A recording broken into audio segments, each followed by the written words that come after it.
ጤና ይስጥልኝ የተከበራችሁ ተመልካችና አድማጮች የቻናል ቤተሰብ ተከታታዮች የመጨረሻው ምዕራፍ ላይ ባለበት ሰዓት የአፍሪካ ህብረት ልኡካን ቡድን ወደ መቀሌ አቀንተዋል። ይሄ የመጨረሻ ያቀኑበት ምዕራፍ መሆኑ ያመለክታል። ህወሓት ለትንኮሳ በተዘጋጀበት ሰዓት የአፍሪካ ልኡካን ወይም የፕሪቶሪያን ስምምነት ያፈራረሙት ወደ መቀሌ አቀንተዋል። ይሄ ጉዳዮች ጥፋቱ ከማን ጋር ነው ያለውን ጉዳዮች ለመተቸት ወይም ብይን ለማስቀመጥ የአፍሪካ ህብረት ይመቻቸው ዘንድ ወደዚህ ቀጠና አቅንተዋን ህወሓት ለትንኮሳ በተዘጋጀበት ህፃናትን በአፈሳ በተሰማራበት ሰዓት ላይ ነው። በተለይ የአፍሪካ ህብረት የአፍሪካ ቀንድ ልኡካን ኦሉሴጉን ኦባሳንጆ ዶክተር ደብረጽዮን ገብረ ሚካኤል ጋር መቀሌ ውስጥም ተወያይተዋል። አፍሪካ ህብረት በአፍሪካ ቀንድ ያለውን የፖለቲካ ትኩሳት ለማብረድም እንዲሁም ያለውን ብይን ለመመልከት ያቀኑ መሆኑ ያመለክታል። የአፍሪካ ህብረት የአፍሪካ ቀንድ ልኡካን በቅርቡ የትግራይ ክልል ርዕሰ መስተዳድርነታቸው መልሰው ከተረከቡ ደብረጽዮን ገብረ ሚካኤል ጋር መቀሌ ውስጥም ተወያይተዋል። የ89 ዓመቱ የቀድሞ የናይጄሪያ ፕሬዝዳንት ወደ መቀሌ የተጓዙት የኢትዮጵያ ፌዴራል መንግስትና የህወሓት ክንፍ የሆነው የተፈራረሙትን ግጭት ላይ የማስቆም ስምምነት አፈጻጸም በተመለከተ ኃላፊነት የሰጣቸው ወታደር ባለሙያዎች አስከትለው መሆኑ ተመልክቷል። የትግራይ ጉዳይ በተለይ የፕሪቶሪያውን ስምምነት የጣሰው ህወሓት መልሶ ስልጣኑን የተረከበው የአፍሪካ ህብረት በዋነኛነት ልኡካኖችን አስከትለው የተመለከቱበት ቃለ መጠይቅ እንዲሁም ያለውን ብይን ለማሳረፍም ዋነኛ አጀንዳ አሰባስበው እንደሚመለሱ ይጠበቃል።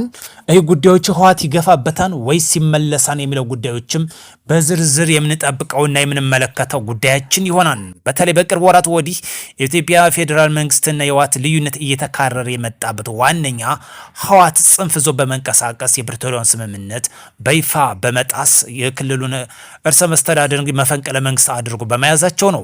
ይህ ጉዳዮች የዛሬው ዕለት እንግዲህ ጥሩ ውጤት ይዞ እንደሚመለስ በይጠበቃን። በተለይ የህወሓት ይህ ጉዳይ ካለበት የፖለቲካ ክረት ይመለሳን አብረን እናያለን። ጦርነት አይጠቅምም። ህወሓት አንድ ነገር እዛ ብቅ ትላለች። በተለይ ህጻናትን አፈሳ እየተጠቀመ መልሶ ደግሞ የፕሪቶሪያ ስምምነት ተጥሷን፣ ተፈናቃዮች ይመለሱ፣ ወልቃይት ራሳችን ወደ ነበረበት ይመለስ። እነዚህ ዋነኛ የፖለቲካ አጀንዳ አድርጎ እየተጠቀመባቸው ነው የሚገኘው። ይህ ጉዳዮች እንግዲህ ህወሓት የሚገፋበት ከሆነ ጦርነቱ የማይቀር ጉዳይ ይሆናል። ነገር ግን የፕሪቶሪያን ስምምነት የሚቀበል ከሆነ አፈጻጸሙ የአፍሪካ ህብረት በዛሬው ዕለት በጽኖት እንደሚከታተሉት ይጠበቃል። እዚህ ጋር ተያያዝም ሌላኛው ጉዳይ በአማራ ክልል ታጥቀው ሲንቀሳቀሱ የነበሩት መልሰው መንግስት ያቀረበላቸውን ሰላም ጥሪ ተቀብለው የገቡት በልማት ስራ ተሰማርተው ራሳቸውንም በእጅጉ እየለወጡ እንደሚገኙ ተመላክቷል። ከዚህ በፊት በሰሜን ወሎ ዞን በርካታ የፋኖ ታጣቂዎች፣ በሰሜን ሸዋ ዞን በርካታ የፋኖ ታጣቂዎች መንግስት የዘረጋላቸውን የሰላም ጥሪ ተቀብለው ገብተዋል። እነዚህም ተቀብለው የገቡትም መንግስት በመልሶ በማቋቋም በሰራው ስራ ከፍተኛ የልማት ላይ የተሰማሩ መሆናቸውን ተገለጸው። በተለይ በእንስሳት እርባታ ላይ የተሰማሩ መሆኑ ተገልጿል።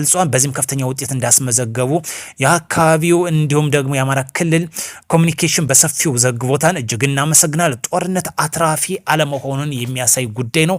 ለዚህ ደግሞ ወደ ሰላም ፊታችሁን ማዞር አይነተኛ መንገድ ነው። ወደ ቻናል ቤተሰብ ተከታታዮች ጦርነት አያዛልቅም።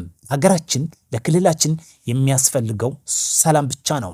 ህወሓት ከሰሜኑ ጦርነት ከሰሜኑ አውዳሚ ጦርነት አልማር ብሎ ዛሬም በትግራይ ወጣቶች ንግዱን እያጧጧፈ ይገኛል። ለዚህ ደግሞ የአፍሪካ ህብረት ወደ ትግራይ ክልል እንዲያቀና አስገድዶታል። ይህ ጉዳይ በዋነኛ ሁለት አጀንዳ ይዞ እንደሚመለስም ይጠበቃል።